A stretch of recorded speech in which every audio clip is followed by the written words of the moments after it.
भारत के एक छोटे से गांव धर्मपुर में एक किसान रामदयाल अपनी पत्नी और 2 बच्चों के साथ रहता था। वह ईमानदार और मेहनती व्यक्ति था जो अपने परिवार के लिए दिन रात खेतों में काम करता था। रामदयाल का मानना था कि धर्म और कर्म से ही जीवन में सफलता प्राप्त होती है। उनकी पत्नी गीता भी समझदार और सहनशील महिला थी। रामदयाल के दोनों बच्चे मोहन और श्याम बहुत चंचल और नटखट थे। वे अपने पिता की बातों को गंभीरता से नहीं लेते थे। उन्हें लगता था कि दुनिया में केवल पैसा ही सबसे महत्वपूर्ण चीज है। रामदयाल ने हमेशा अपने बच्चों को सिखाने की कोशिश की कि पैसा महत्वपूर्ण तो है, लेकिन सच्चाई, ईमानदारी और परिश्रम के बिना जीवन अधूरा है। एक दिन रामदयाल के खेत में बाढ़ आ गई। उसकी सारी फसल नष्ट हो गई और परिवार को आर्थिक संकट का सामना करना पड़ा।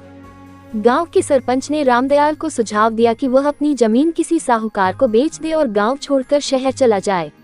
लेकिन रामदयाल ने कहा, यह जमीन मेरे पूर्वजों की विरासत है, इसे छोड़ना मेरे लिए संभव नहीं। मैं मेहनत करूंगा और फिर से फसल उगाऊंगा। मोहन और श्याम ने अपने पिता का मजाक उड़ाया।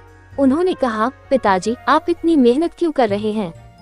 हमें भी पैसे की लालच करनी चाहिए और आराम से जीना चाहिए। रामदयाल ने समझाया, बेटा, पैसे से खुशी नहीं खरीदी जा सकती। अगर हम अपने कर्म सही रखें तो सफलता अपने आप मिलती है। मोहन और श्याम ने पिता की बात नहीं मानी और शहर जाने का निश्चय किया। वे सोचते थे कि शहर में जाकर वे आसानी से पैसा कमा सकते हैं और ऐशो आराम का जीवन जी सकते हैं।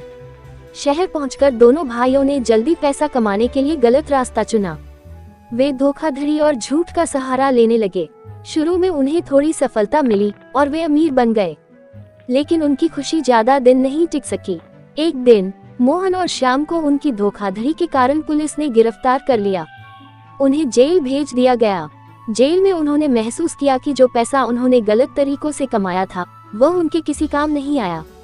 उसी समय रामदयाल ने गांव में कड़ी मेहनत करके अपने खेत को फिर से उपजाऊ बना दिया।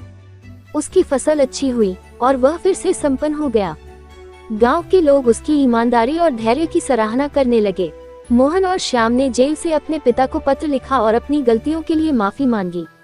उन्होंने कहा, पिताजी, हमें अब समझ में आया कि सच्चाई और मेहनत से ही जीवन में सच्चा सुख मिलता है। जेल से रिहा होने के बाद मोहन और श्याम अपने गांव लौट आए। उन्होंने अपने पिता से वादा किया कि वे अब हमेशा सच्चाई और मेहनत के रास्ते पर चलेंगे। रामदयाल ने उन्हें माफ कर दिया और कहा, जीवन में गलती करना इंसान का स्वभाव है, लेकिन अपनी गलती को स्वीकार करना और उसे सुधारने का प्रयास करना सच्चे इंसान की पहचान है। मोहन और श्याम ने अपने पिता के साथ खेत में काम करना शुरू कर दिया। उन्होंने गांव के अन्य युवाओं को भी सच्चाई और मेहनत का महत्व समझाया। धीरे धीरे धर्मपुर गांव एक आदर्श गांव बन गया। इस कहानी से हमें ये सीख मिलती है कि गलत रास्ते पर चलकर प्राप्त की गई सफलता टिकाऊ नहीं होती। सच्चाई, ईमानदारी और मेहनत से ही जीवन में सच्चा सुख और शांति प्राप्त होती है।